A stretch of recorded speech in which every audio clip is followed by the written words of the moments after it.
அவளும் நானும் இரவும் பயணமும் முதல் அத்தியாயம் பொதுவாகவே எல்லா பசங்களுக்கும் காதலியுடன் ஒரு நீண்ட தொலைதூர பயணம் செல்வதற்கு ஆசைதான் இருக்கும். அதுவும் இருவரும் மட்டும் பைக்கில் செல்லும் பயணம் என்றால் அதன் இன்பம் சொல்ல முடியாதது. நானும் அப்படி ஒரு பைக் பயணத்துக்கு போனேன். என் காதலியுடன். சொல்லுகிறேன். கேளுங்கள். பழக்கப்படி ஒரு நாள். தினமும் பேசுவது போல 1 மணி நேரம் போனில் பேசிக் கொண்டிருந்தோம். திடீரென்று சண்டே ஃப்ரீயா என்று கேட்டாள்.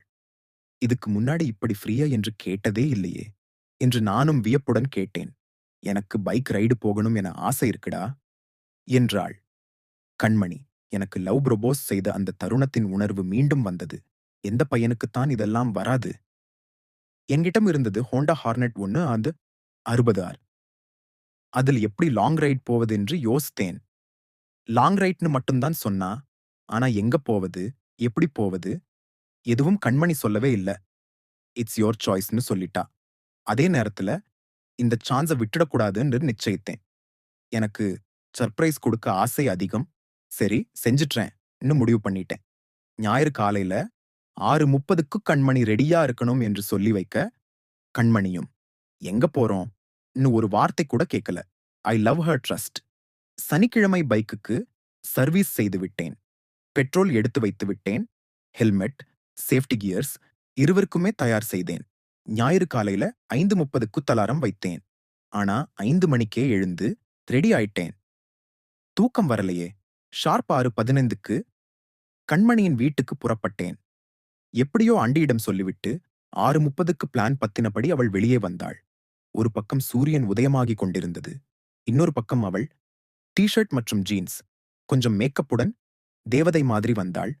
எனக்கும் என் கண்களுக்கும் புதிதாகவே தெரிந்தாள். அவ்வளவு அழகு என் காதலிதானே. இப்படி சொல்லித்தான் ஆகணும். என்னை பார்த்து கண்ணாலேயே ரெடியா?ன்னு கேட்டாள். நானும் நானோ எப்பவோ ரெடி கண்மணின்னு புன்னகையுடன் சொன்னேன். சேஃப்டி கியர்ஸும் ஹெல்மெட் ஐயும் கண்மணிக்கும் போட்டுவிட்டேன். இம்ப்ரெஸ் பண்ண எவ்வளவு ஹோம்வொர்க் பண்ண வேண்டியது இருக்கிறது பாருங்க. ஏர்பாட்ஸ் ஒரு தரம் அவளுக்காக, இன்னொன்று எனக்காக பைக் ஸ்டார்ட் பண்ணினேன். அவள் மேல் கை போட்டது மாதிரியான உணர்வு. ஓர் அடடா வெறி லெவலை ஏற்படுத்தியது. சுத்துதே சுத்துதே பூமி. என் பாடல் தொடங்கியது. HERI விட்டுச் சிட்டியின் வெளியே வந்தோம். டிராஃபிக் இல்லை. ஹாரன் சத்தங்கள் இல்லை. நாமும் இசையும் மட்டும். பைக் மெதுவாகவே வேகம் எடுத்தது. என் ஹார்ட் பீட்டும் அதனோட வேகம் எடுத்தது. ஷார்ப்பா ஒரு 2 மணி நேரம் நான்ஸ்டாப்பா பைக் ஓட்டினோம். அவள் எங்க போறோம்னு ஒரு வார்த்தை கூட கேட்கல. பாண்டிச்சேரி வெல்கம்ஸ் யூ என்ற போர்டு தெரியவே சைடு மிரர்ல பார்த்து எங்க போறோம்னு கண்ணாலேயே கேட்டாள். நான் வெறும் புன்னகை மட்டுமே பதிலாக கொடுத்தேன். திடீரென்று நான் ஹோம்வொர்க் பண்ணி வச்சிருந்த ரூட்டை மறந்தேனே. அந்த நேரத்துல ஒரு யோசனை வந்தது. கண்மணியின் முன்னாடி ரவுட் மேப் போடக்கூடாது. லைட்டா பசிக்குதுல்லன்னு கேட்டேன். இல்லையே நக்கலா சொன்னாள். ஆனா எனக்கும் பைக்குக்கும் ரெஸ்ட் வேணும்டான்னு சொன்னேன். ஒரு ரெஸ்டாரண்ட்ல பைக் நிறுத்தி சாப்பிட போனோம். நீ எது வேண்டுமானாலும் ஆர்டர் பண்ணு, நான் சாப்பிடுவேன்னு சொல்லி ரெஸ்ட் ரூம் போனேன். மொபைல் எடுத்துக்கிட்டு மேப் போட்டேன். டெஸ்டினேஷன் இன்னும் 20 கிலோமீட்டர். மனசுல ரூட்டை நோட் பண்ணிக்கிட்டு வெளியில் வந்தேன். அவள் கேட்டாள், என்னடி? நான் செம்ம வாட்ஸ்அப் ஸ்டேட்டஸ் போட்டேன். ஒன்னு சமாளித்தேன். எனக்கு புடிச்ச மாதிரி பூரி, வடைய ஆர்டர் பண்ணியிருந்தாள். லவர்தான். நிறைய பேசிக்கிட்டு 30 நிமிஷத்துல சாப்பிட்டு 9 மணிக்கு பைக் ஸ்டார்ட் பண்ணினோம். அடுத்த 30 நிமிஷம் மெதுவாக பைக் ஓட்டினேன். டெஸ்டினேஷன் வந்துச்சு. அவள் கேட்டாள், எந்த ஏரியாடா இது? காடு மாதிரி இருக்கு. நான் கிட்டத்தட்ட காடு தாண்டிதான். எனக்கு முன்னாடியே 200 பைக்குகள் நிறுத்தப்பட்டிருந்தது. டோக்கன் எடுத்தேன். டெஸ்டினேஷனுக்கு 1 கிலோமீட்டர் நடைதூரம்தான். லைட் திடீரென்று கண்மணியின் கர்ச்சீஃபை எடுத்தேன். அவளது கண்களை கட்டினேன். என்னடா இது? நான் நான் குடுத்து கொண்டு போறேன். கையைப் பிடிச்சுக்கோ. அவள் சிரித்துக்கொண்டே ஓகே சொன்னாள். அந்த கைப்பிடி நடை என்னும் ஒரு வகையான ஆனந்தம். 15 நிமிஷம் மெதுவாக நடந்தோம். வழியில் எல்லோரும் எங்களை பார்த்து சிரித்தார்கள். இணையாத பரிசுதான். டெஸ்டினேஷன் வந்துட்டோம்டா. அப்புறம் என்ன? கர்ச்சீஃப் ரிமூவ் பண்ணுடா. 1 நிமிஷம் காத்திருடி. அங்கிருந்த எல்லோரையும் கேட்டேன். சென்னையிலிருந்து ஸ்பெஷலி காதலிக்காக வந்தேன்னு சொல்லி. Lovely peoples. நல்லா சப்போர்ட் பண்ணாங்க. அவள பெர்ஃபெக்ட்லி வியூ வர்ற இடத்துல நிறுத்தினேன். ஒரு ஸ்ட்ரேஞ்சருக்கு என் மொபைல் கொடுத்து அந்த நிமிஷத்த ரெக்கார்ட் பையச் சொன்னேன். கர்ச்சீஃப் ரிமூவ் பண்ணினேன்.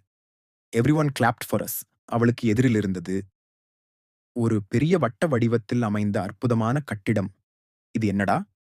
இதுதான் ஆரோவில், கண்மணி. அவளது கண்ணில் ஒரு மிகப்பெரிய உணர்வு இருந்தது. அந்த ஸ்ட்ரேஞ்சர் கேமராமேன் எல்லாவற்றையும் பெர்ஃபெக்ட்டா பதிவு செய்திருந்தான். அப்புறம் ஆரோவில் சுழன்று பார்த்தோம். அதன் வரலாறு கண்மணிக்கு சொன்னேன். திரும்பும்போது, நான் ஒண்ணு சொல்றேன். இப்பவே சீரியதா கேள்டி. என்ன? எந்த பையனும் நம்ம கேர்ள் ஃபிரெண்ட் இப்படின்னா யோசிக்காம ஃபஞ்சிருவாங்க டி. அவ ஷாக் ஆயிட்டேன்.